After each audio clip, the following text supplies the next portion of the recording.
The views expressed on this Turnbuckle Tabloid live stream or Turnbuckle Tabloid podcast episode do not reflect the views, thoughts, or opinions of the Rageworks brand, including the Rageworks podcast network, Rageworks content partners, advertisers, and affiliates. Viewer and listener discretion is advised. This is your girl's favorite referee, Angel Cruz. And when I'm listening to my podcast, I need a podcast that's going to call it just like I call my matches. Right down the middle, take no sides. That's why I like to listen to Turnbuckle Tabloid with Jay Santee. 5, 4, 3, 2, 1, 0. All engine running. Liftoff.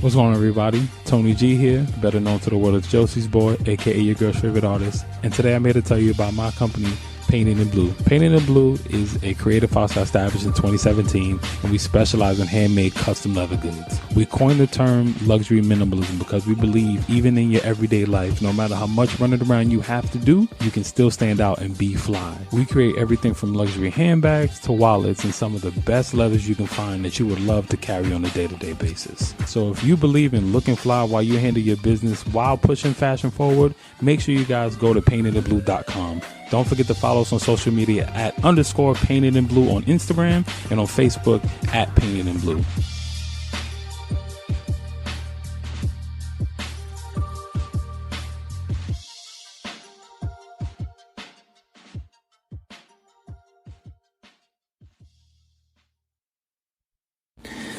What's good, y'all? It's Mark Baze. That's MARC-BAZE. Can't forget the hyphen. Make sure y'all check out my latest project, Marco 713, on all streaming platforms. Wherever you get your music, you know where to keep it locked. #1 podcast for your wrestling news, your wrestling antics. That's Turnbuckle Tabloid. Yeah. It's Wrestling Rundown with Jay Santee. Live from New York, it's Turnbuckle Tabloid.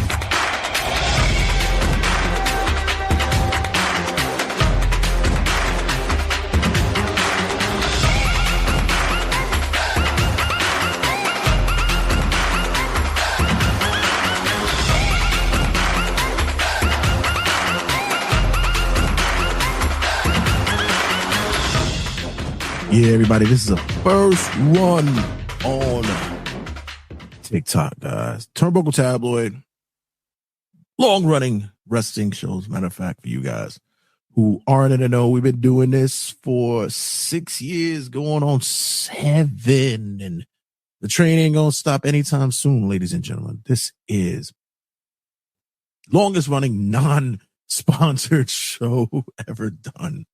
I honestly have to say that. Gotta do it for the love, baby, for the love of pro wrestling and for the love of the people. And when you got a smooth and sexy voice like I do, what better way to do than to share it with the masses in the universe? So, guys, this week we're doing Wrestling Rundown. Wrestling Rundown is a segment on the show in which we here on the show discuss the wrestling news, our thoughts and opinions of what's been going down and what's been happening, and just give a brief synopsis of what's in the roving tabloid fodder for the past weeks or so. So with that being said, I am the Norm McDonald of this segment, and this is your Wrestling Rundowns Weekend Updates. So this is from a couple of weeks ago, because usually we try to do wrestling rundown in a weekly matter, but there's been a lot of news that's been piling up. So congratulations to CM Punk and AEW. The parties have basically come to an agreement that there will be no legal action as their separation has occurred. Both parties have agreed that they could go separate ways without having any legalities involved. Good to them, and good for the possibilities that can occur from here. We also can see that there is more to come from this. So let's see what happens, right, guys?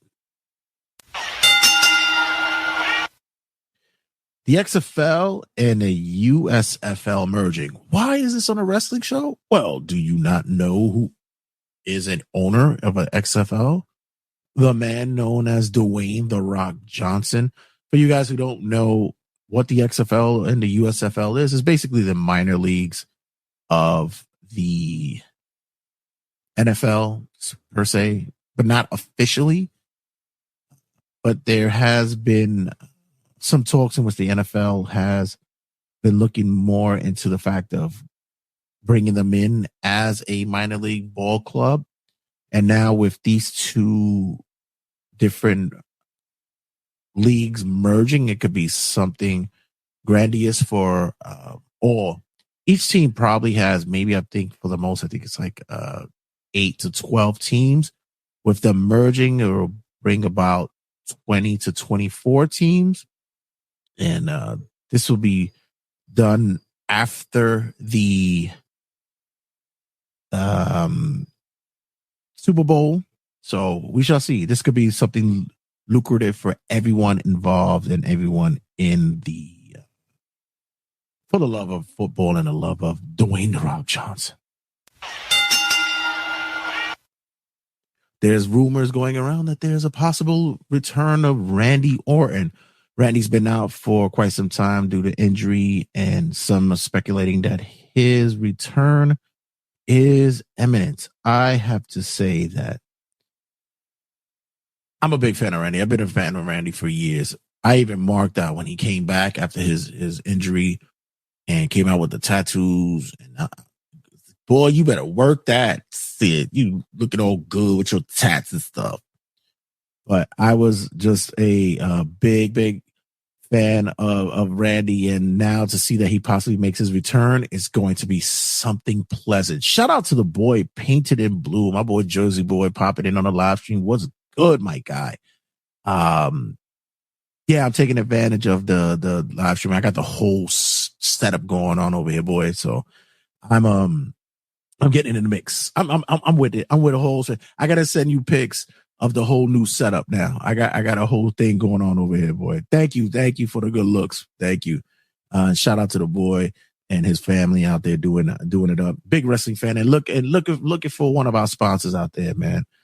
Painted in Blue, guys out there doing a thing out there, doing big things. Check out his artwork. Check out his bags and such. He's doing big things out there and Painted in Blue. Subscribe to the guy. Feel the vibe from him. So yeah, big Randy guy, and I'm hoping that he comes. And I have to say that, you know, it's gonna be sad that many of you are not gonna have the RK Bro tandem, but yeah, he'll be all right. Don't worry about it. So there's been discussions about AEW and their low ticket sales. For me, I've been saying it for the longest that this was going to occur. I've been saying for a while that as much as people want to believe, and I'm going to have a conversation about this later on as well, but there's been some discussions and some talk that for the longest time that AEW is on a decline, and it's on a decline because of the fact that they have a niche audience. They have their particular individuals in which they are catering to. Whether that's a good or a bad thing, that's on the beholder of the wrestling fan. For me, I look at it as something in which that I would think that you would broaden the horizons, but I believe that if that's what they're comfortable with and that's what they want to do, then more power to them. Not a hater at all. I don't like a lot of their practices, which I go in depth on the show every week with, but there's also the instances of what are you gravitating to? What are you going to grab onto? What is it that you want to do with your company? And right now, the States is showing it. You're not pushing the product that you should be pushing. You started off so hot in the first 2.5 to 3 years. You were selling out venues. You were pushing the 20,000, especially when you were able to grab top-notch stars, and especially the likes of CM Punk and such like that. You guys were able to do big things, but now it looks like the only place that you can sell tickets at is overseas, and maybe internally we need to figure out the reason for that. There's been a big signing that occurred recently, which we'll talk about later on the main event, but as from now, I don't know, guys. You really gotta think about how we're gonna boost them sales. Speaking of overseas and sales, the Elimination Chamber will be in Australia. WWE's announced that they're going far, far, far overseas. You thought, starting a show at 12 in the afternoon was something special. Wait till you see when you got to start a show at 8 in the morning. Australia is far, far. I mean, like ridiculously far, far. So we might have to we might have to like set our alarms that day for the Elimination Chamber. I'm kind of intrigued by this and interested by what this PLE has in store. This will be in February of 2024, so we shall see. Congratulations to Hulk Hogan getting married. Next.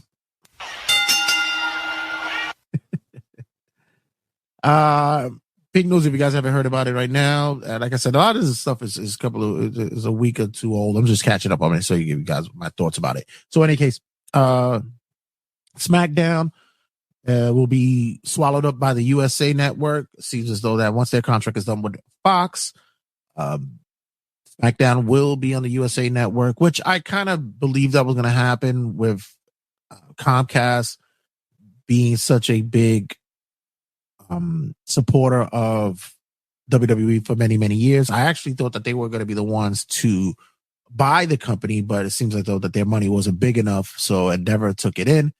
Now the question is, what will happen with Raw and NXT, especially now that NXT has been on an upswing. It looks as though that both these shows are going to be looking for a new home, or if not, they may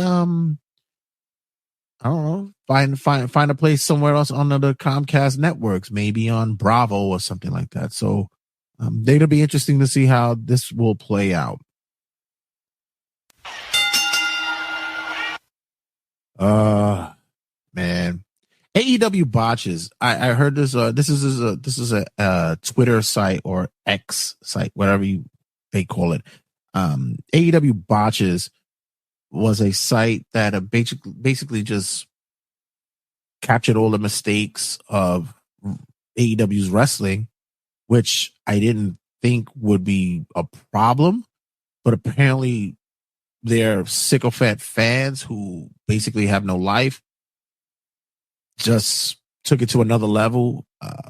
The runner of said Twitter account, X account, whatever you want to call it, has deleted the account, stating that he's been getting doxxed and was being threatened not only by the fandom, but also to him. His threats were being aimed at him, but also to his family and his children, which is utterly ridiculous. But it's not that serious, fam. Honestly, it's really not that serious. Well, a friend of ours to the show, Sami Callihan, has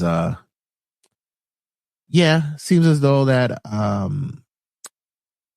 Sami Callihan is a free agent now, and he's a friend of ours because he actually took our hand puppet known as Kuge Monster, long story, during a pay-per-view event which joined House of Glory and Impact.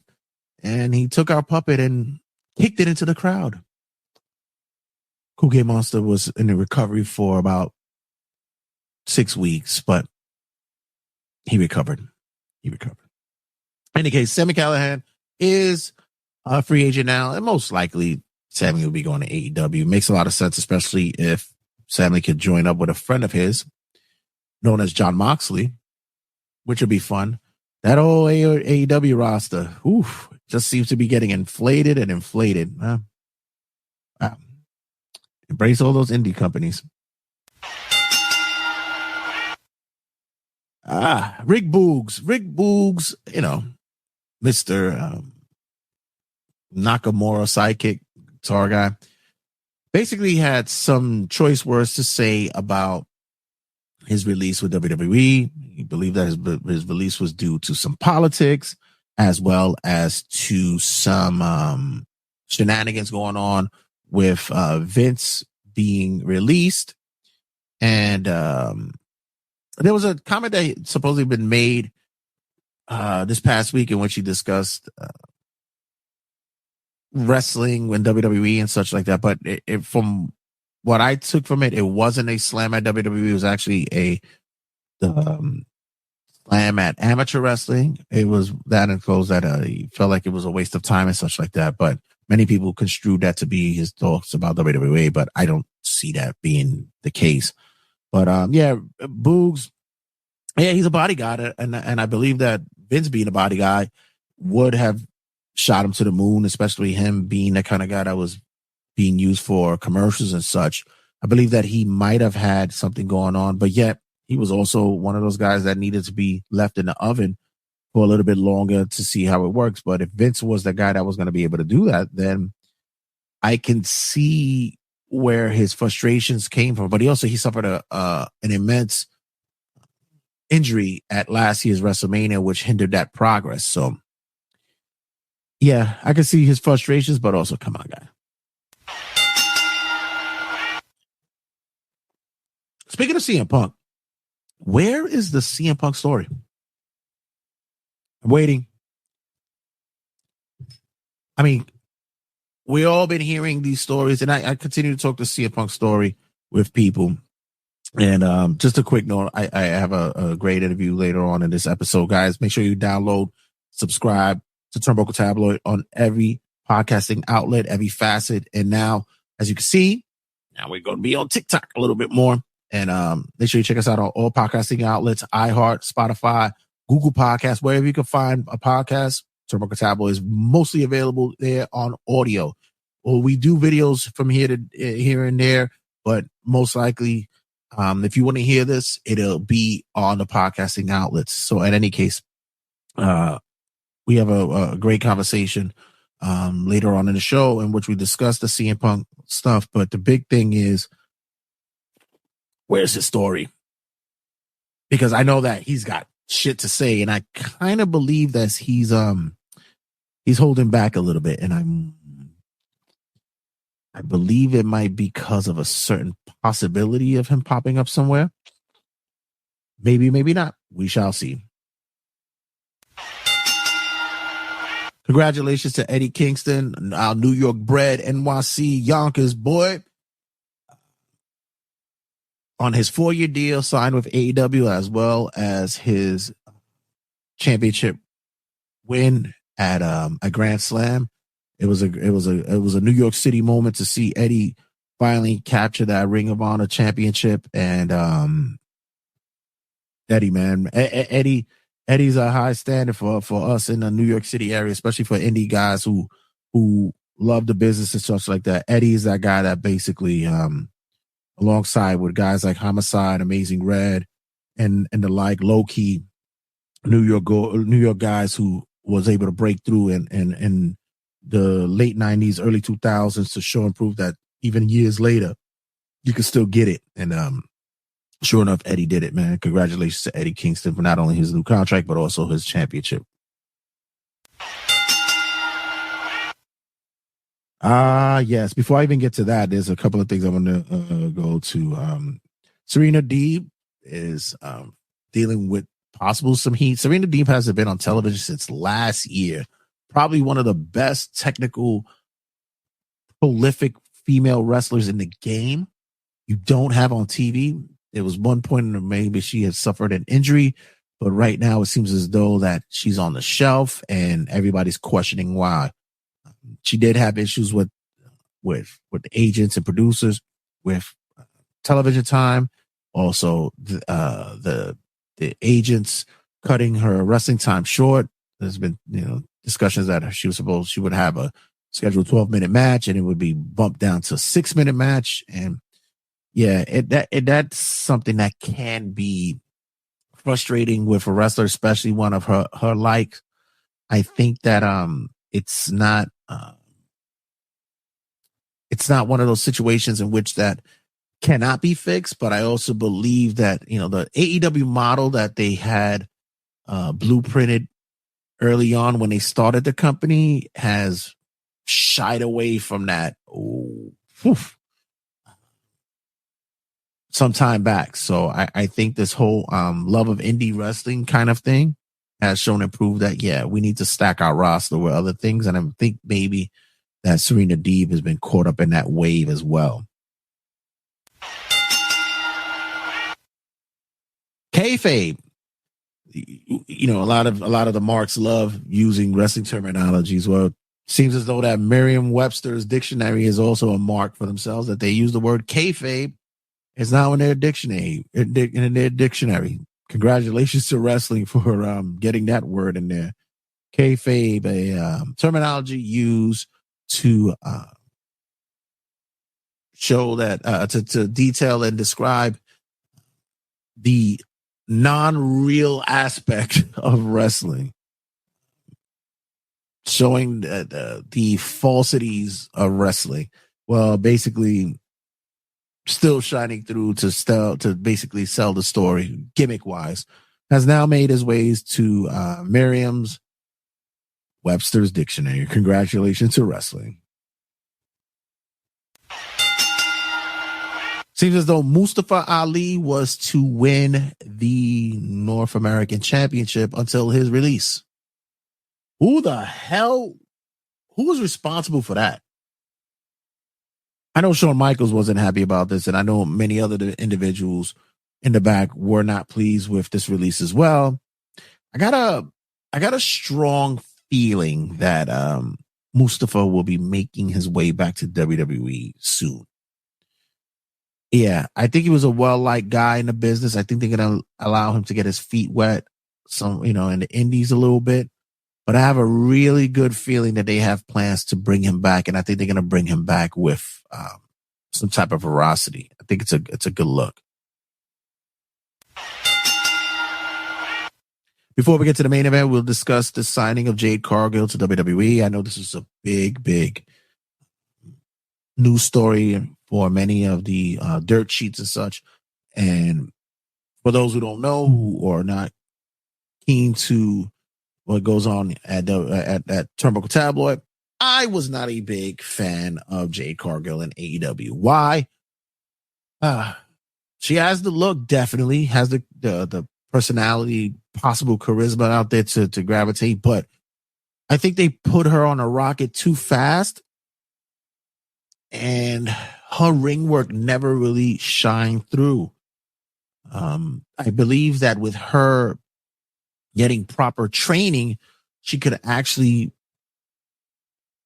progress to be a huge star. She's a young woman, and like I said, with the look and the proper training, she can do it. And I know a lot of people were saying, well, Bryan Danielson was training her, but it's not easy for a active wrestler to be training a wrestler. That active wrestler still has to worry about themselves. And I know Regal was part of that as well.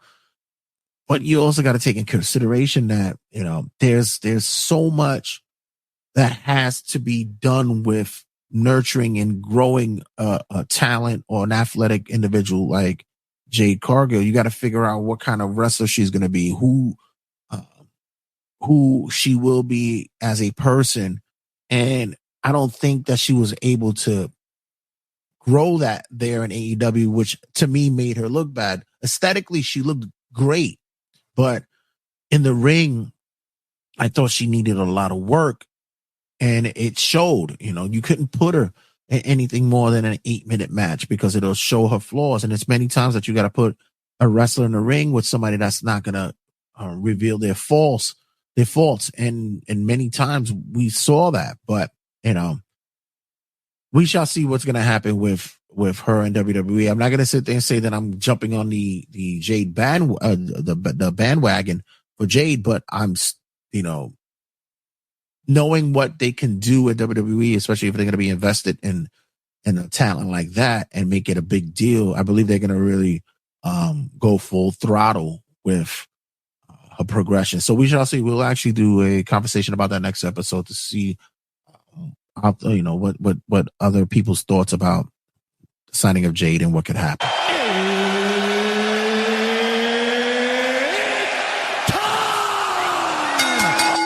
And finally, I just finished watching it as well.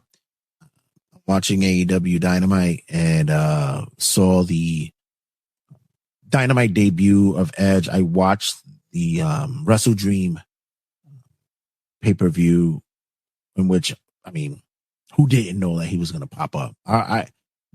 Seeing Christian Cage and Darby closing the show, I was like, okay, Edge is going to pop up. But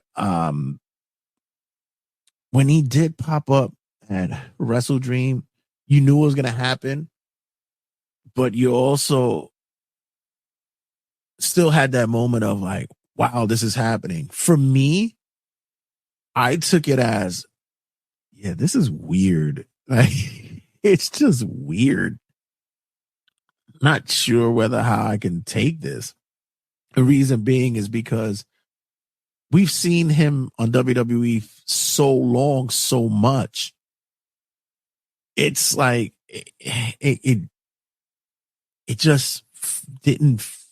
It felt like when you put on your shoes backwards and you realize you're like, oh, that's not supposed to be like that. Or you put on your underwears the wrong way, and for guys, the slit is in the back, and you're like, oh, that's not supposed to be that. It was that kind of weird feeling of seeing him there. Watching him there on Dynamite, I was open to hearing what he has to say and what he was doing. He cut a very short but distinct and clear promo and reasoning of why he's in AEW, and I thought that it made sense for this to occur. I'm not one like everybody else who are feeling as though that they're being betrayed by Edge. Not a betrayal. Guy's got to make money. The guy wants to, still be in the business, do some work, and he and WWE couldn't make a agreement, and I really believe that he might have had his time run out at this company. It just happens. WWE, they sometimes know when for that moment the time is done. And we saw what Vince did earlier, where he flooded the market with a lot of the WWE talent, and a lot of them went to AEW, and we're seeing what was the aftermath of that. A lot of that talent may not be pleased with what's happening with their run in said companies and such. Just like the recent releases, hopefully that after the 90 days, you see some pop-ups that occur in Impact and AEW and the Indies and such like that. You're hoping to see a Ring of Honor that such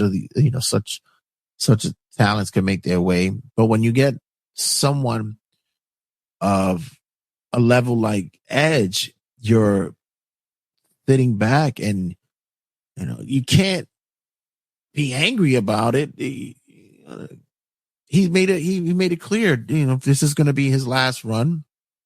Sucks that his last run is going to be in another company, but why not do it with his best friend, his brother, as they say, and make the money, Tony's going to throw him the money. I just felt as though with Tony Khan promoting this new era that was going to happen in WrestleDream, which turned out to be the rated R era, I'm still like, I don't know. I think that kind of fell a little flat, man. Especially with, you know, the I don't know. The debut just seemed a little off to me. I wasn't a big fan of how they had him close out the main event. I thought he should have had gotten a debut like a CM Punk kind of debut, but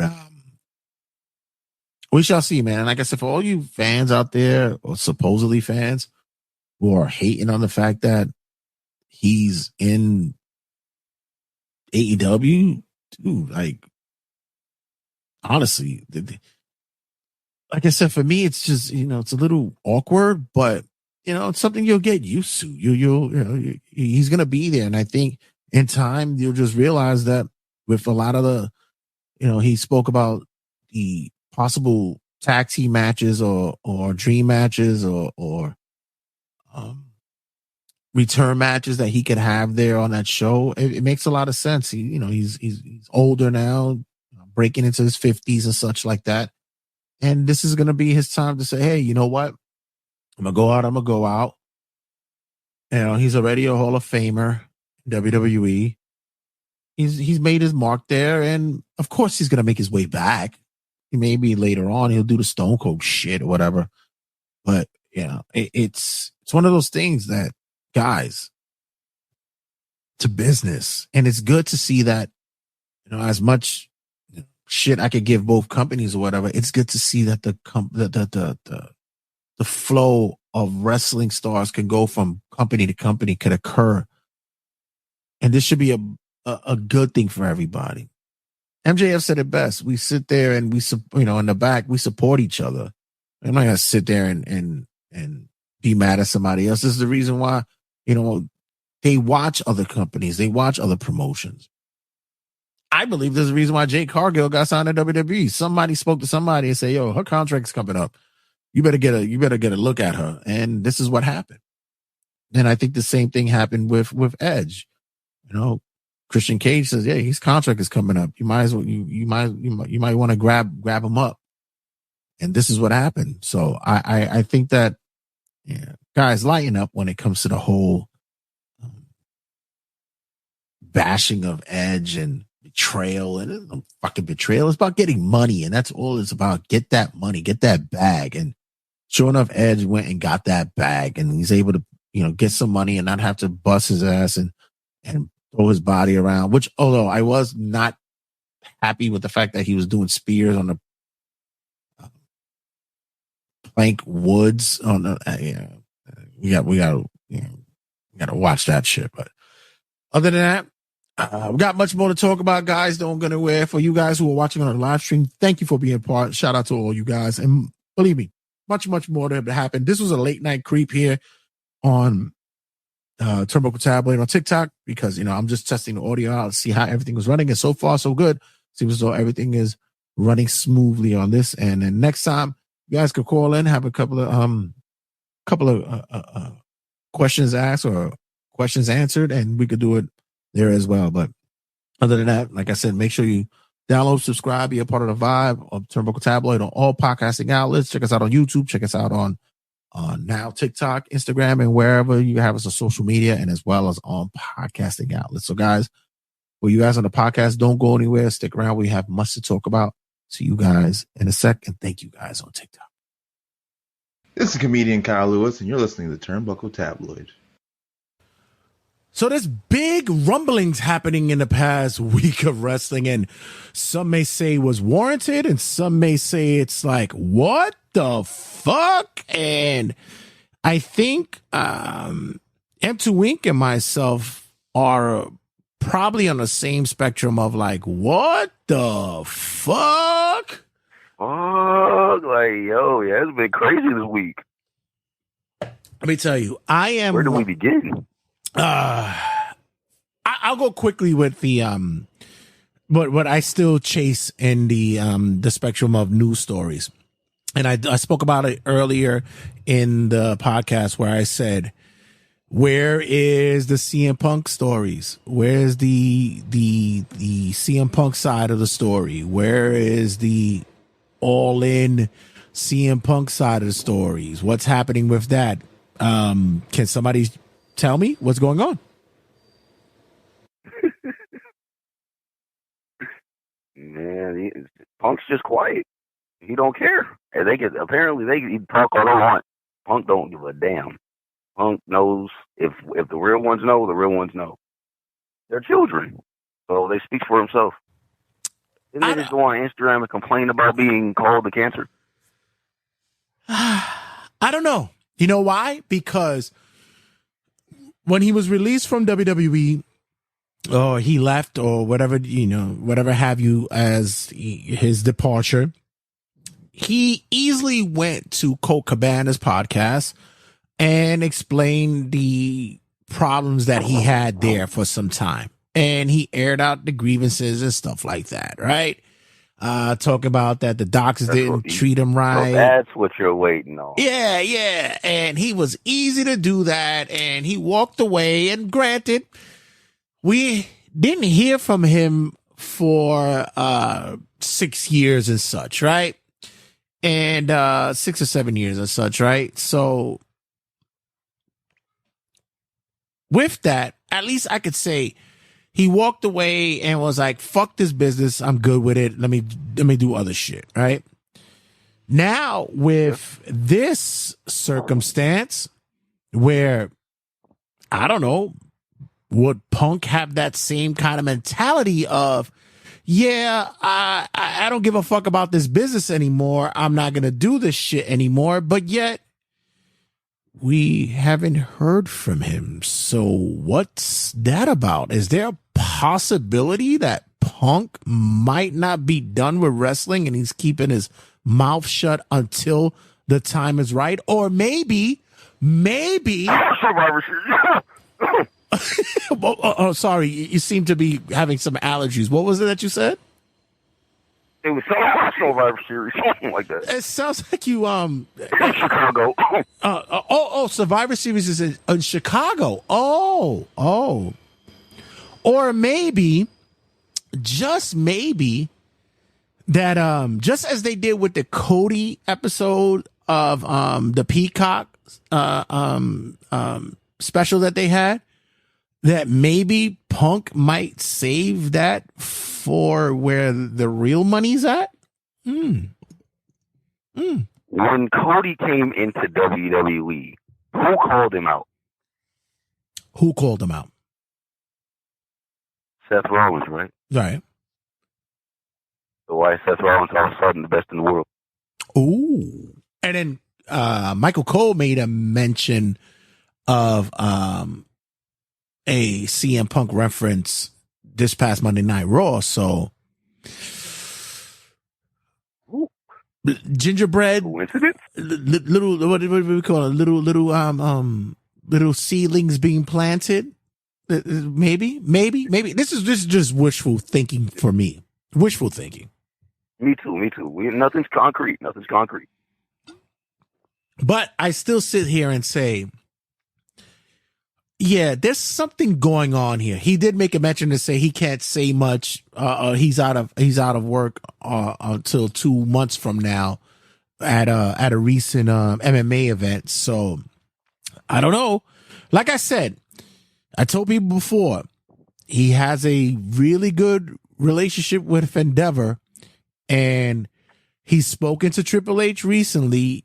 And I think there could be bygones be bygones. And the one thing that WWE doesn't give a fuck about is burnt bridges, because it's all about the money. Do you think, and let me ask you, M, Ultimate Warrior, Hall of Fame. That's all I got to say. But let me ask you, M, who do you think will jump to the front of the line if it comes to merchandise with CM Punk's return? Well, CM Punk already outsold Cena in his prime when he was a babyface. It's only a matter of time before those Punk shirts go flying if he ever goes to WWE. And we all know WWE makes We're talking surpassing Roman Reigns. He's surpassing LA Knight. He's surpassing the Usos. Everybody is Cody's stuff. Everybody's about to be in CM Punk gear. All the shirt has not already. All the shirt has to say on it in the front with the with the blue top, white shirt, blue armbands, and a Chicago flag. All it has to say is "I'm back," and that shit would fucking sell ridiculously. Over with. Yeah. Please. Would it be a nail in the coffin for AEW's future? Not to say that they'll be a dead company, but would we possibly see them go the way of TNA Impact of that kind of magnitude? Are you saying we've seen the end of their credibility? I think what's happening now is Be real. Edge going to AEW was nice, but what is popping in AEW compared to WWE? To be real, their world champion just defended tag team title, secondary tag team title. Right.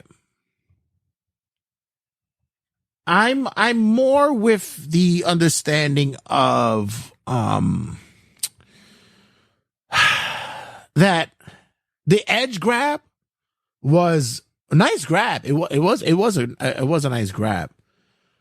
But absolutely. I get why it was done on both parties, but there's just this feeling from me where it's like, what happened to we're gonna grow the indie roster and make this the flagship, right? And now all of a sudden we're just picking up WWE scraps. Yep, there's the complaint. Like, so now we're TNA again, I guess. Right, picking up every ex WWE guy. Right. And I understand that argument too, because there is some talent out there they could elevate, but you gotta. But the only reason I say go for it the way they're doing it is because look who books. You think Tony could originally build anybody? You know who he originally built? Action Andretti. How's he doing? Who? Action Andretti. Who? Exactly. The only success that Tony Khan has built is Orange fucking Cassidy. And because he was a mark for him. That's why, because he was a mark for him. And granted, with so much talent that they have there, they have yet to put together something that says, hey, let's elevate this. There's been so much debate about how WWE doesn't know how to create talent and progress talent on their own. I think is AEW doing? I mean, I'll give two examples. I'll say Roman Reigns and Bianca Belair. They're their homegrown talent. Charlotte was their homegrown talent, right? Yep. Bayley, Monet, Cena was their homegrown talent. Edge, who just went to AEW, was their homegrown talent. Edge, right? So they, Stone Cold, because they're gonna be like, stunning Steve Austin. Nobody knew who Stunning was compared to Stone Cold. No, that's not true. Stunning was actually bro. Come on. He made a name for himself in WCW. Superstar, so y'all are superstar Steve Austin. Come on. The one who thing remembers that? The one thing that was different than what from that was what Heyman gave him before he ever went to WWE, which was he gave him a mic. And that's what it was. Once WWE realized that the guy could really talk and do something, that's when it was like, okay. It took a minute, but it happened. But still, homegrown stars, The Rock. That remaster shit was egregious. Yeah, The Rock. Kurt Angle. The Rock, yeah. Kurt Angle. Definitely Kurt Angle. But Randy Orton. Randy Orton. Look at that. You know, but everything is, what have you done for me lately? And even still, it's like, okay, but holy crap. It's Wait, not Cody Rhodes. Cody was an original in WWE. And you can never tell me that dashing Cody Rhodes and the legacy Cody and all that. Hell, even the NXT tutor to Husky Harris wasn't a fun Cody. Like he had the tools. Granted, exactly. Cody, like that's been my argument forever since Cody took off the mask with the undashing shit, and undashing Cody Rhodes was a beast to this day. I don't care. Nobody could stop that man. That Intercontinental Championship would not leave his waist. I love that title reign. But even when he took off the mask and he was a heel, then with babyface, that Cody was a world champion to me. That Cody was supposed to win that Money in the Bank, not fucking Damian Cow. I was so ready for them to take off with Cody. Nothing. Look at Drew McIntyre. Same thing. He had the skills. He had the tie. He had the look. He had the apparel. All right, time out. What? Time out. What? Because we got to argue. Right. We got to argue for Drew McIntyre. Right. Because he came back as, be real, he came back as Drew Galloway. Because McIntyre and Galloway are two different people. Who he was before Galloway, absolutely not. But the same thing, they went out there and cut their teeth in the Indies and wherever they went to and came back and was like, home is home, and they came back looking the way they were. None of them sat there and said, fuck WWE. They came back. They came back. So with the, you know, the Edge, well, excuse me, Adam Copeland jumped I really wanted to call him Cope so bad. But, please just Cope. I think that name wise and just him being there, I sat there when I knew it was gonna happen. I was prepared for it to happen. It wasn't like it wasn't. I'm gonna be real. I didn't believe the rumors, but no, it's okay. I knew it was. I knew it was gonna happen. It's a gimme, but when it did happen, and you saw it happen, like I explained earlier in the episode, I said it kind of felt like I put on my underwear the wrong way. It just looked weird. It felt weird. Hearing Adam Copeland, yeah, that's very weird. But seeing just him there, it's weird. It didn't feel right. No. You know, when you see a Moxley or even Bryan Danielson or Keith Lee and all that type, you're like, yeah, okay, you know, they're there. But when you see him there, them on the Indies and stuff, right? And it's like, okay, you never see the Edge outside WWE, right? And it's like 1998. It's almost like you just put your shoes on backwards, and you're like, oh, this doesn't feel right. Oh, they got to change this. I'm saying. I'm not mad at it though. Hell, if the Khan family threw him a boatload of money, fuck that. Take it. I'm not mad at it. And I don't even think it's that, because I think the reason was he wanted to be used a little bit more. And WWE doesn't like old guys. But and he was pretty much just going to be a jobber at that point, and so I think he wanted more. But who else could he have done business with in WWE at this time? Who else? I think that's another good point. He had his fill. What are you going to send him to NXT and have a match with fucking Braun Breaker? Like what? And Trick Williams or Carmelo? Like what could you have done with him? There was nothing. Wait. Pause on that.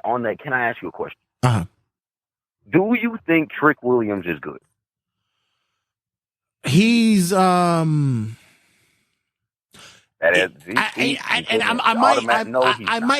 get heat for this, but for some reason when I've been watching his matches, he kind of reminds me of a late Kofi Kingston.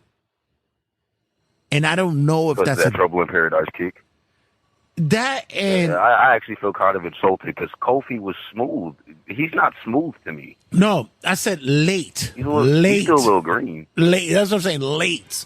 So it's like it's not. I'm thinking that with Trick there's potential, but I think they gave him the belt just so they can progress a storyline with him and Carmelo. That's what it was. Transition. Yeah, for sure. Because right now I'm not trying to be mean, but Trick is a big entrance for me. That's it. Yeah. Well, that entrance is hard. Right. But I haven't seen now. I've tried. Every time there's a fan favorite, I try to give him a chance. I give him a chance. Trick has to have one good match for me. Right. Nothing to be added to the archives. And also on the mic, this goes for a lot of the wrestlers. I don't like it when they're talking and it sounds like in their head or the script writer, whatever's going on, just say, okay, go out there and sound black. Thought about it was egregious. I wanted to rip my hair out we bowed about it, please. I don't like it when it sounds forced. Like, I like it when it sounds natural. And you know who the craziest part is? You know who always sounds the most black? The Samoans. Yo, definitely. Yo, I'm telling you, I've hung out with them. They are the most blackest that I've ever hung out with. Like, yo. It's crazy. Yo, on some dude I see with Jacob Fatu. Yo, on some G shit, I'm like, yo, you blacker than black. It's like, yo, and they. That's what I'm saying. Like, Samoa Joe, all them, like, those are brothers. I don't care what nobody says. So here's a gimmick that I've thought about, and I thought it would probably be something that that could probably be catchy. So let's say, and then it goes to a black wrestler or minority wrestler, right? Or Spanish, whatever. Right? They come in with wrestling talent, right? And when they come in with like the worst gear ever. Like they come in with just like trunks or pants that have mad generic, like really create a wrestler kind of shit, right? And then they progress through, and they get a win here, win there. They go through the storyline. Give it like a 3-year progression, right? That they're working their way through it, right? Like it used to be back in the day, right? And then they don't win a championship yet, but they're earning the money, so the gear changes a little bit here and there, and then you get to title contention, and your hair to Raw 2006 storyline. But when they come in, I want them wearing like a fucking white a tank top with holes in it. Like they look bad.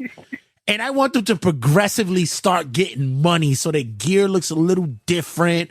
They're not wearing boots that got holes in it. Now they're starting wearing kick pads, and maybe they're wearing New Balance underneath and like some kind of shit like that. Now, hold on. Didn't they kind of try that in NXT with that big white dude? Yeah, but I want it. It was Hank something. Yeah, was it with him?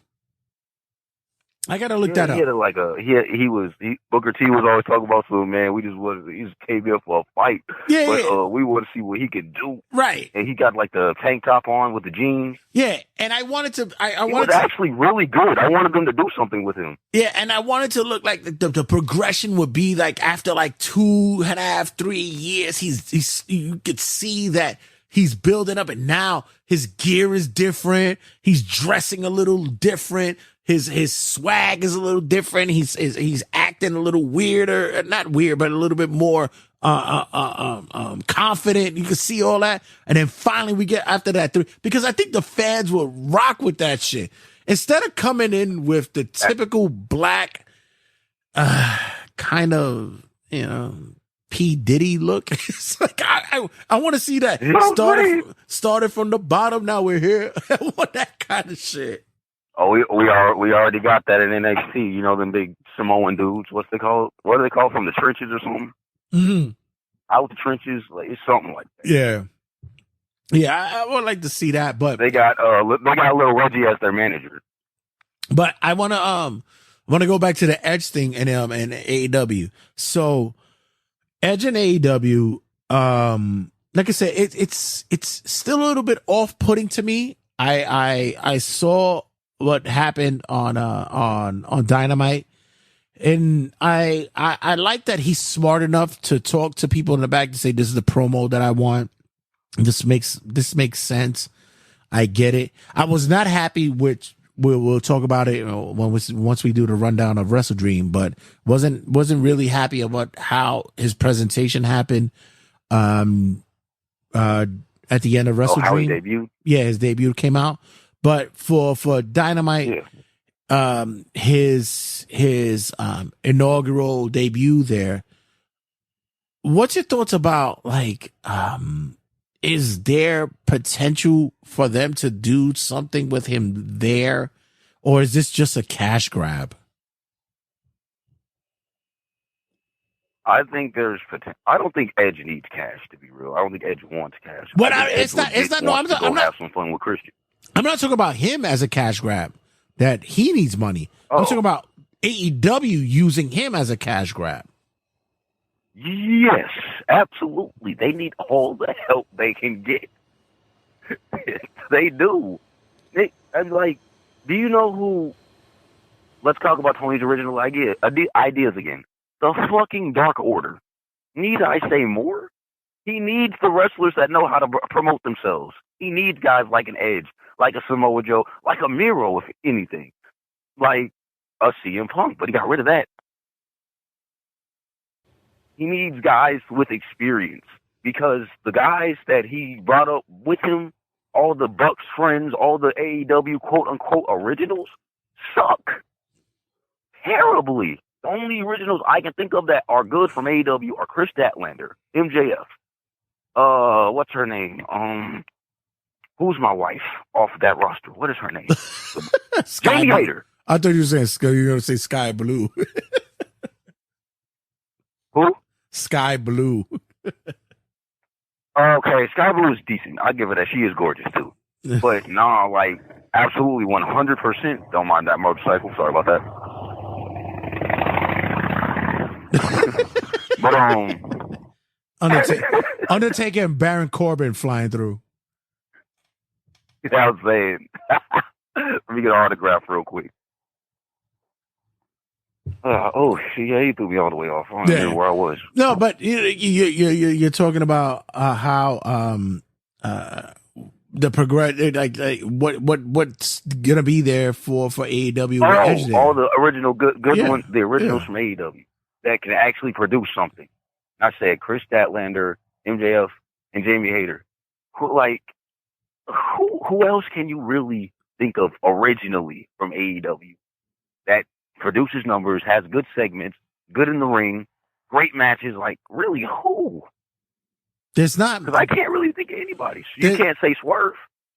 No, but you know what? No, but he's a WWE guy. He's not an original. That's a WWE guy.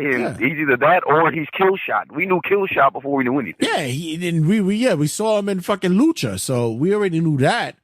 And I'm happy that they're giving him a real serious look. That match that he had with I'm so mad at that match. It was so good. Oh, was it though? So perfect. It was. Fucking do it. Yeah, it was so good. It was. He shined. Especially hearing Hangman sucks. No, but not. Of course, they were going to do that because they were in Seattle. But he looked almost. That was music. He looked almost perfect there. Almost perfect there. And they had overbooked shit. Yeah, they did. They actually did. If you don't title shot, it was already overbooked past the title. Before the title shot. Yeah, but that was it. That was the perfect ending. Nope.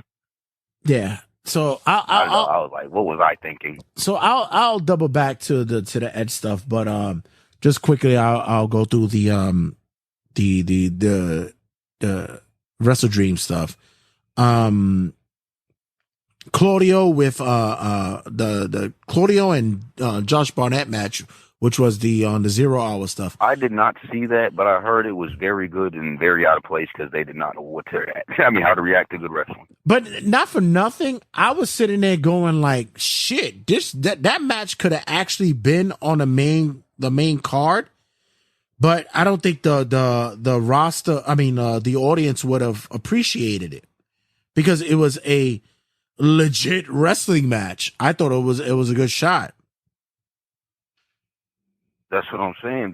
Nobody talks about the good wrestling matches because I talked about this on my page. Did you see the Workhorsemen versus FTR? Yeah. How good was that match? Yeah, it's especially the Workhorse. It's like they're gonna be an underrated tag team. JD threw me off. I didn't know JD was gonna be that good. Yeah, they're gonna be but we're talking about the flips that Orange Cassidy did, right? With the Young Bucks and Hook. Like, bro, what? Nobody said anything about that match. Another match that was needed to be recognized. Well, let me just go through it quick. Once it came to the main event, the main card, MJF versus the Righteous. Shout out to my boy Dutch. We've met Dutch a couple of times for the show, man. He's a good people's man. And although it was like a throwaway kind of match, I'm kind of on the on the side of this MJF and Adam Cole shit is annoying the fuck out of me now. Thank you. Especially with the Roderick Strong edition. Yeah, bro, everything is about. This shit is for Nickelodeon. No, and check this. I really think that this is a lot of projection, and now people will sit there and go, "Well, you're not a psychologist or whatever. You're not a psychiatrist." But I work in the field. But at the same time, I'll go. A lot of this shit when it comes to, and we've seen this, and we've always pointed out. You and I pointed out this whole storyline with "You're not my friend. We're not friends anymore. Why aren't we friends?" I think projection wise, this is a Tony Khan kind of thing. Like Tony Khan doesn't have friends. Like honestly.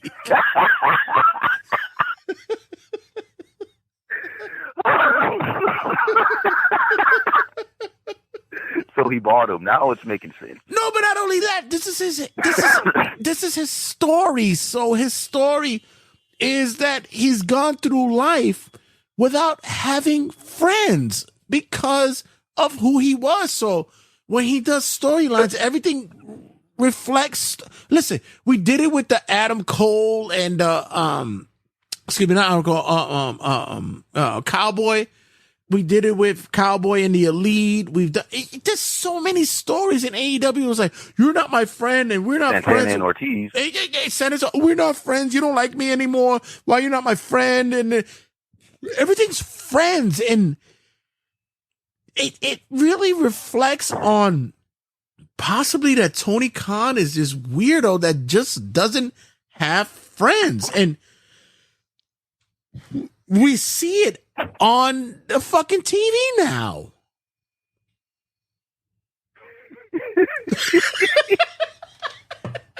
I don't mean to be mean. I never really thought of it like that. But I don't mean to be mean about it.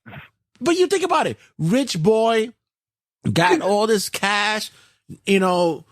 It's weird. He's kind of a introvert.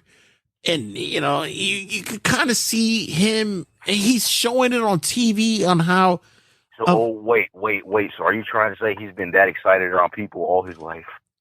I kind of believe that he's that kind of, like, he spoke about how he ran a wrestling promotion on the internet, and it was his own. And, like, 2 people watched it. Exactly! Like, what the fuck? I can do that. Exactly. I can go start a league right now with I can screen record Wrestling Revolution right now. I must be a general manager. And he did it for years. So I'm kind of, now that I say it's kind of sad that I'm saying this. Like, I really believe that this is a reflection of his real life. This whole, I don't have friends. Or any friends that I have, they've burned me. And a lot of these stories that they've been doing for the past almost 4 years with this company has been revolving around friends. And why does Tony need a hug? Like, what the fuck? Like, seriously. Yes, he needs a hug. He gets those hugs whenever he needs them. I could probably understand that. Absolutely. Why he's on cocaine and Adderall. Allegedly. So, yeah. So, MJF. I once again, I don't like what they put him in this match with the Righteous. I thought the Righteous actually looked a little more better than MJF did here. I thought that MJF with his promo and everything wasn't really that good. You know who they really should have switched? What was that? Should have been the Righteous versus FTR. Okay. I don't know how that would have been. I was the open could have had him storyline wise, but maybe. The next one was for me was talking about match quality wise. Right. The Eddie Kingston and Shibata match, which I thought was fucking solid. I'm -5 stars. Really? That shit sucked. I thought it was solid. The reason why I said it was, I'm not saying it was it was fucking great. I thought it was solid, and it was only because of the what you call it, the sentiment, the moment of it, of what was necessary for it. But I didn't like this. The one clapping, the chopping, the sitting yeah, there. that was the shit that pissed me off. That I didn't like. But other than that, it's because, you know what? You're kind of right, because it's almost like saying that it's Eddie's Make-A-Wish. Give me my kind of match with my favorite wrestlers, and let's see if I happen. It's like it's Eddie Kingston's Make-A-Wish. Yeah, I could get that. I was saying he just wanted a match with Shibata, but Shibata is not going to give him a match. Eddie Kingston's not exactly the best wrestler, so I'm not saying he's bad, but he's not exactly carrying worthy. Nah, on top of that, I get it. I can see what you're saying, but it kind of ruined Eddie Kingston. Eddie Kingston's supposed to be an underdog chasing type dude. He's holding 2 titles right now. Yeah, but the other thing is, like I said, it's what makes him special. What's making him special is that what they're supposed to be using him for, they're not using him with. But I think, like I said, it's just them doing a checklist with Eddie saying, like, you know, Eddie wants to wrestle this guy because of this. It's one of his idols, all this shit like that. So, I get that. I didn't think it was horrible, but yes, I'm still in the same idea, like you said, a premise of the whole chop shit. The Chris Statlander and Julia Hart match. Okay. That was my favorite. Was it though? Yes. Tell me why. Because it shocked the hell out of me. Mm-hmm. Because I like Julia Hart. She does shit that somebody her size would do. She's not out here doing anything impossible. She's breaking bigger girls down. She does submissions. They're both a little green. They're not Chris Statlander. Chris Statlander is actually pretty. But I like the match. I thought it was solid. And that moonsault, flawless. I don't like the fact that she had to get dropped on her head twice with a tombstone. Like, that was a bit much. But other than that, it was a good match. So you're basically telling me that they're allowing Julia Hart to do a little bit more than she should be. Like I said, I didn't like the fact that she got dropped on her. It took the 2 tombstones. That was kind of I didn't. That was a little bit too much. But the match itself, I was actually into. Then we got the Young Bucks and the Lucha Bros. They won to absolutely no reaction. That's hilarious.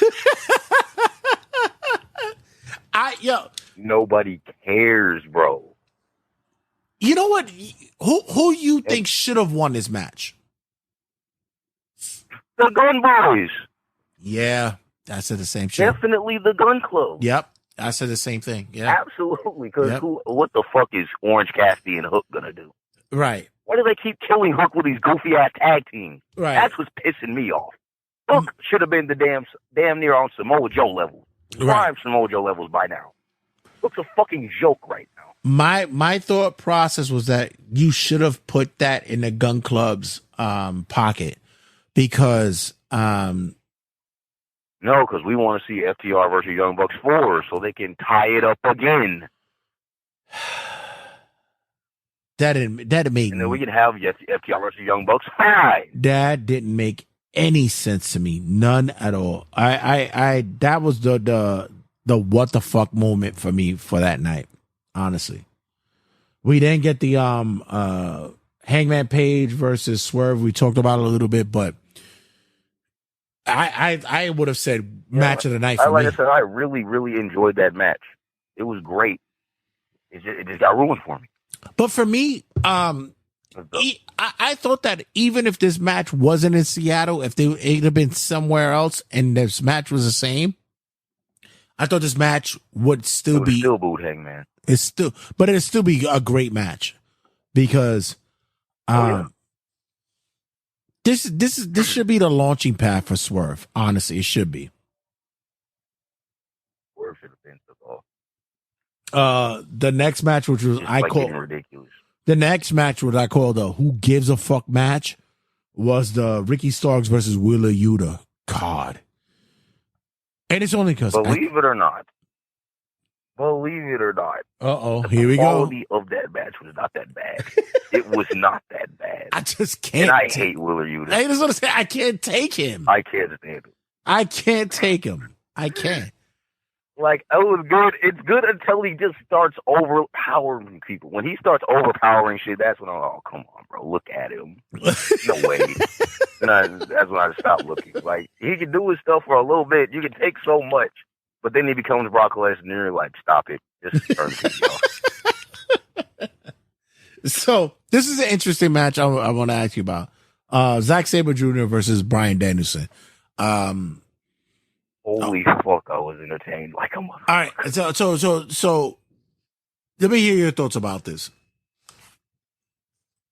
I love like technical matches when they make it look like not just transitions and the guy's just sitting there and he just get an arm bar. I like it when they actually look like they're struggling to get a hold instead of just trading holds. I love that shit because that's how a grappling match is, and that's exactly what we should have known that was going to happen. Because it's Zack Sabre Jr. and Daniel Bryan. Bryan Daniel, I'm sorry. Now, my joints ached just watching this match.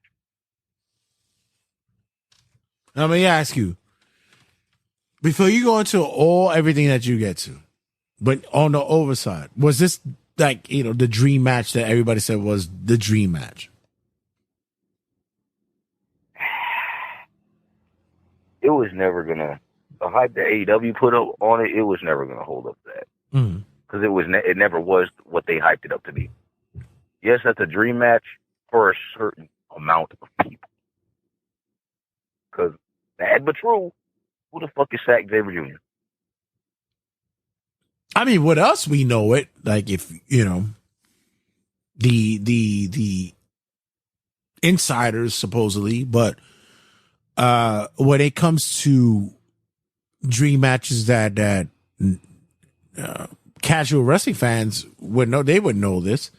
And I think that it kind of got lost in that because when I was watching this match, there was elements of technical because they wanted to promote who's the best technical wrestler. Like, when you look at the best technical wrestler in the history of wrestling, who would you think about? I always go with the Hitman. I always go with that. And then Bryan Danielson is there. See, but I'm young. I do go to Daniel Bryan, to be real. No, right. And Zack Sabre Jr. And it's all a breakdown. And then right now, for this generation, I'm looking at Pete Dunne, and I'm mad that Pete Dunne doesn't get the fucking the love that he should get for the. I actually got it. Yeah, I'm glad you said that. Pete Dunne might actually be the best one of this generation. Right. Because he doesn't dumb down his shit to entertain these dumb motherfuckers in the crowd. Don't want to see let me hit you, hit me shit. And I'll do the but whole. Daniel Bryan has been so dumbed down since he's gotten to AEW. Yeah. With all the bullshit he does in that ring, it pisses me off. You know better. You've done better. And you just go play along. Why? And why is he not taking leadership? And I would even say like Tyler Bate, Ilya Dragunov, like those guys are fucking tech guys. Like I could always say that. Hell, British strong style. Yeah, you know, it's that's wrestling. Fuck Japanese strong style. British strong style, that's wrestling. I agree with you because the Japanese strong style is, in my opinion, Japanese strong style is officially done. Neanderthal style. It's over. I think it's done. I think it's done. So, and I think that that needs to be recognized that the British strong style is the one that's getting over because it mixes the tech. And it makes the hard hitting type of shit that needs to be done. Like it's in any case, we would get more Gunthers if that was the case. Exactly. But in this match, I think that we saw the counters that was the real highlight of the match, but I don't think it really showcased tech wrestling for me. I really don't. Especially the finish. The finish wasn't a tech finish. Oh, the finish was flat. Now you don't count. The finish was flat. Yeah. It didn't really make. But that's AEW though. They always do these amazing ass moves in the ring. They do all this amazing ass shit that should have ended the match. Then they ended with something flat as fuck. I think it's just their way of saying that, ooh, maybe we could see another match like this again. And it's like, I don't think so. I think you took the air out of it, especially with that finish. But next up, we have the Callis family going against the Jericho and the Golden Elite. No, you know, should I care about this? I don't. You got to fill me in on this one. Yeah. I don't even remember who wins. I didn't care about this garbage. I didn't want to see this. And it's just, even the buildup is weird. Like, it's the Sammy Guevara turning on Jericho. Okay. Kota Ibushi's not the Kota Ibushi that we knew from a couple of years ago. He's coming in. He's like the Al Bundy of Japanese wrestling round. Kota Ibushi next to Konosuke Takeshita, I don't want to see that match. Yeah, exactly. It's like Takeshita is now like the new fucking, I guess, Ibushi. He really is the new Ibushi. I guess that's just what it is. Ibushi, like I said, Ibushi's now fucking the Al Bundy of wrestling. Like he just doesn't give a fuck anymore. So I'm Cody used to be in contention for the best in the world. The only people who care about this is like the real diehard Japanese fan base, and the one who looks really out of place in all this is Jericho. He looks really out of place in this shit. It's because he's really out of shape. But not only that, I think the storyline that they're trying to build with the whole Callis thing, it seems as though they just want to keep Callis and Jericho relevant to this. And I don't know why Callis is a thing since he's been on the mic. I hate him. Well, he's there Heyman. That's all it is. He's there Heyman. How? That should be Taz. But Taz doesn't want to do that. Fuck. Taz doesn't want to do that. He's good. Why? You're losing so much fucking money. We didn't get the do you even have a good even from ECW, a good Don Callis promo? everything I've seen, the Jackal, whatever, when he had long hair, anything, he sounds stagey. Right. He's lame. But, you know, it's... Like, I don't understand it. He is, regardless of what people say about, I'm not worrying about them. I'm not monitoring them. I'm not looking at them. They're not looking at us. I'm not thinking about. Both companies are looking at each other. Next week shows that all that is happening because, hey, NXT, we're throwing everybody in a motherfucking motts on that show next week. Title Tuesday. John Cena, Paul Heyman, everybody, their mother's going to be on that show next week. So, that's over with. So, WWE said we could play that game. Exactly. Like, that's why they needed Edge's debut. Yeah, we're not worrying about that. Edge's first match is going to happen next week. Exactly. Watch the quarter hour. The only thing that might spark a little competition. Like, who gives a fuck? And you don't think that somebody is telling somebody else, yo, on the match card, the lineup, what is going to be quarter hour, where that match is going to happen. You don't think that they're going to sit there and say, Edge versus Luchasaurus is at the time, and NXT's gonna be like, bet we're gonna have something for that shit.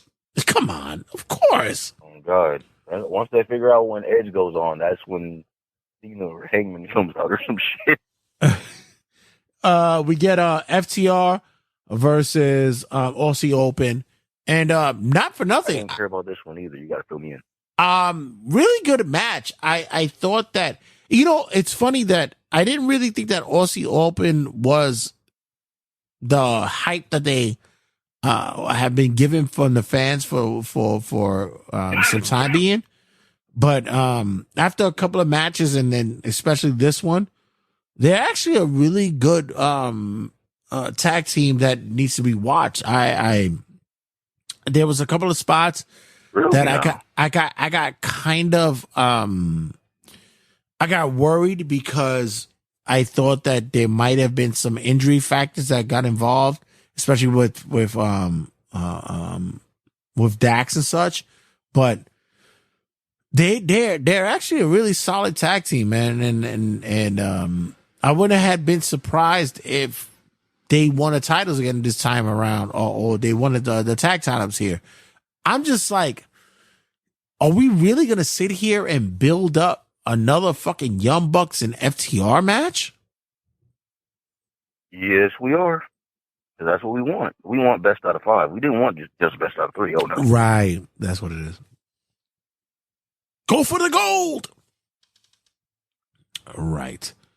And finally, we get the Christian Cage.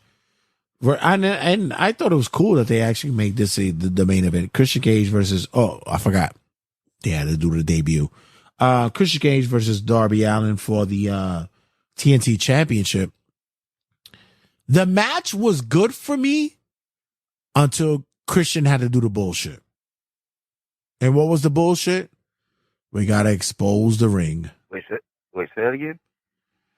I said the match was good for me until Christian had to do the bullshit, which was expose the ring. Oh, man, I wanted that match to be good, especially after that first fall. It was so creative. I've never seen such a good roll-up. But, bro, why would you let them ruin this? Yeah. Oh, bro, where do I begin? This was like, it was a stupid match. Oh, no, please. Let First everybody off,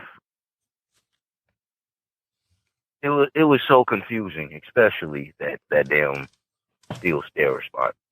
I'm still confused to this day. I don't get. It was like the first time he didn't want to do it, so he just told him to flip off his shoulders, and then he gave him a suplex on the stairs, or was it a brainbuster? Whichever one. Cool. But then he just fucks it, just says fuck it, and kills Darby. Like, just drops him dead on the steps. So I'm like, wait, what was the point of all this? Because we all knew you fucked up bad. You just had to do it anyway? Or was Darby like, no, you got to do it. I got to do this, man. The storytelling was perfect through the whole match. Excuse me, up to that time. When he slammed him on the steps, I was like, fucking Darby's a nut. But I think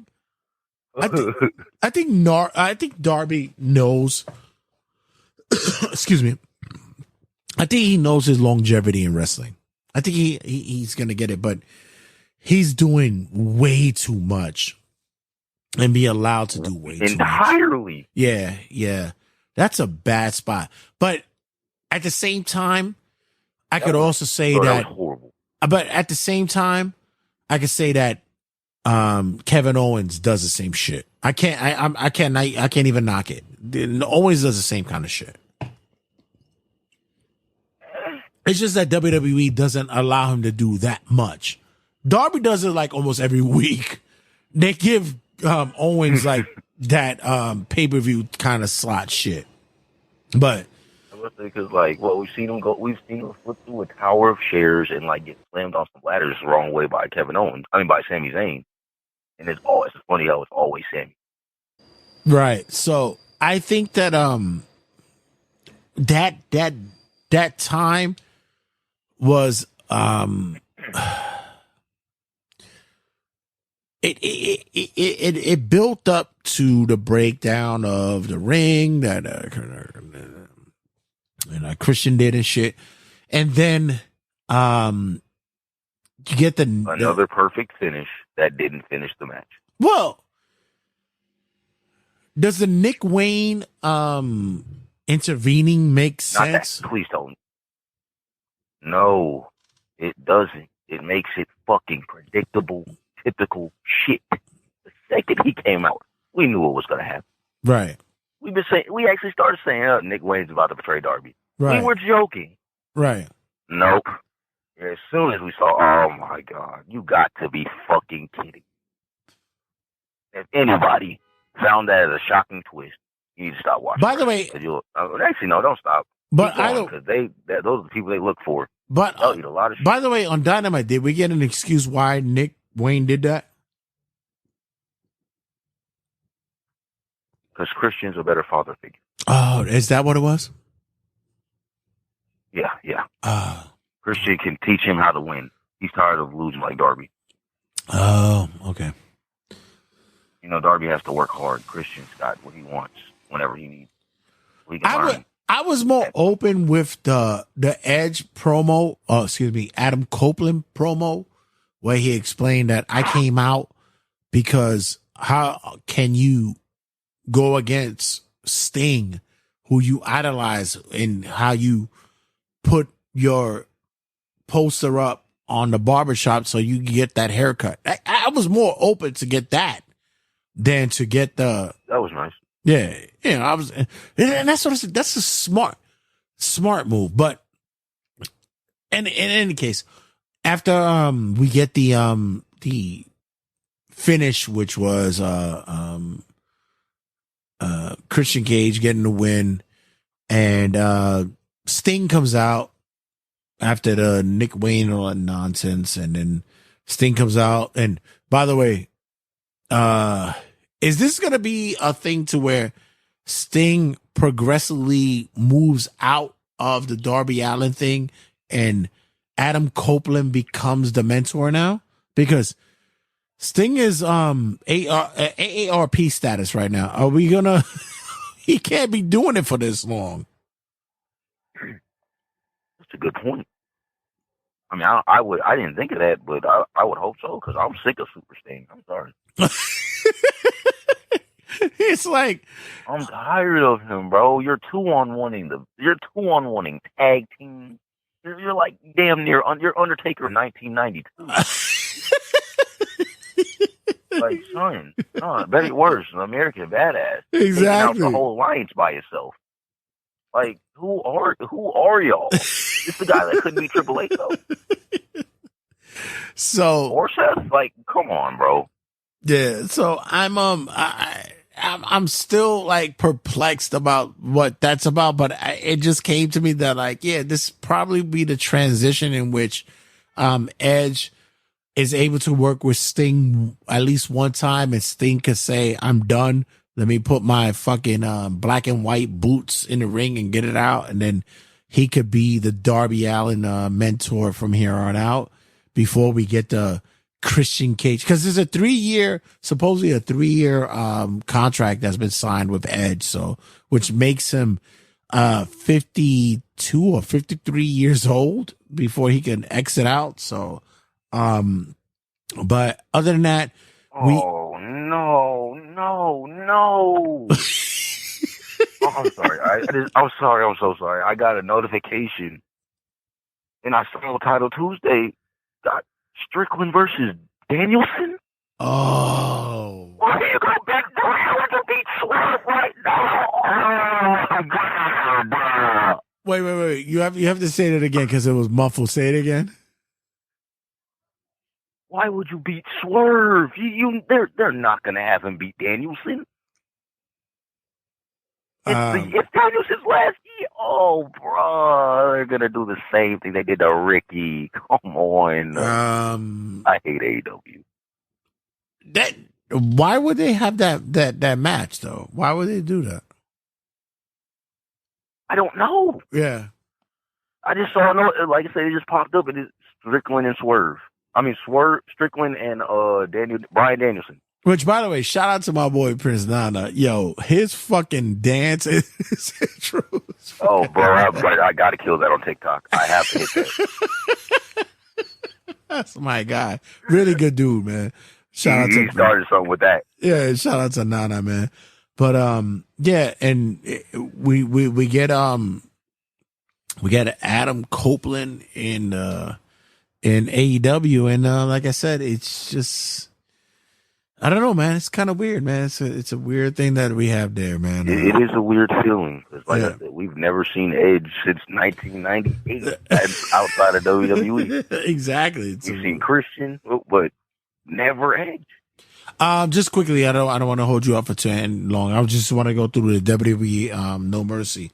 What was your thoughts about the Becky Lynch and Trish Tiffany Stratus match? I thought Tiffany Stratton. Yeah, Tiffany Stratton match. I thought that was. I have to go back and watch because I did miss a couple matches. That match I didn't see that. Fucking legit, man. I was good with that. Was it as good as Becky and Trish?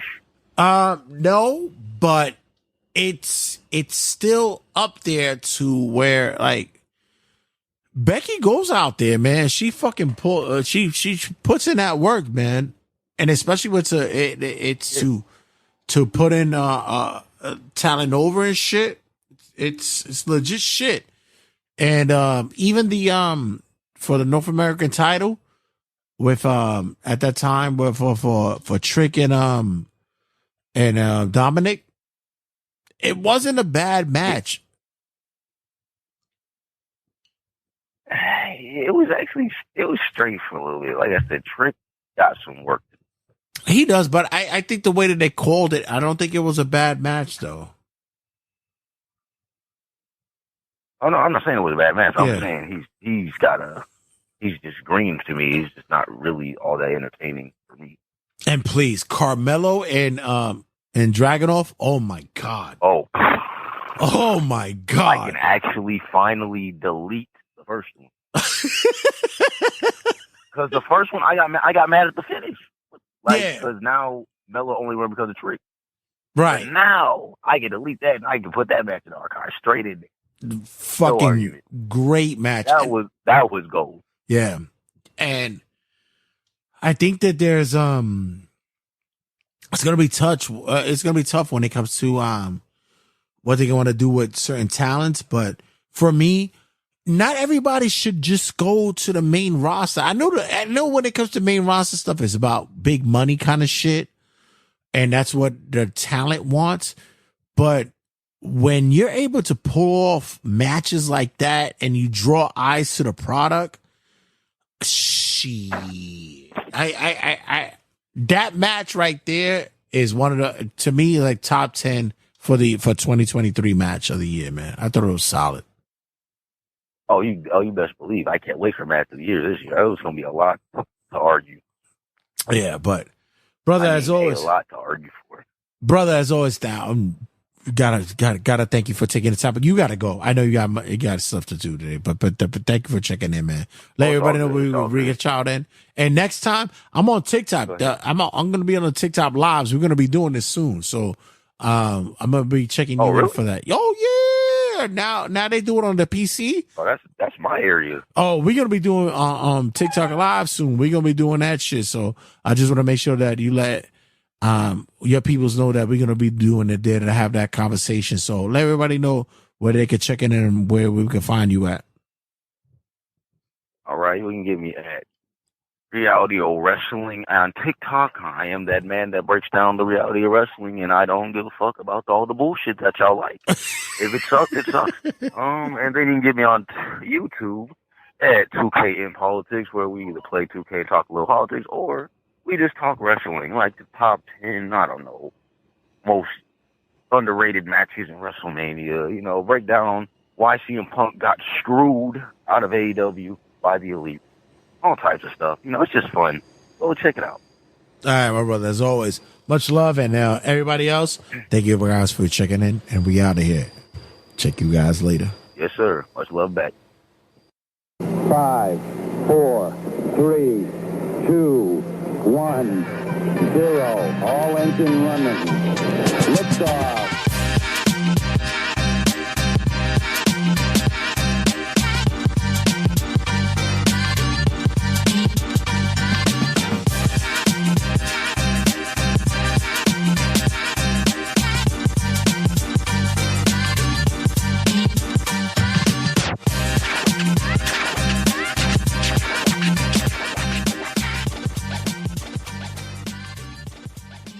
Turnbuckle Tabloid.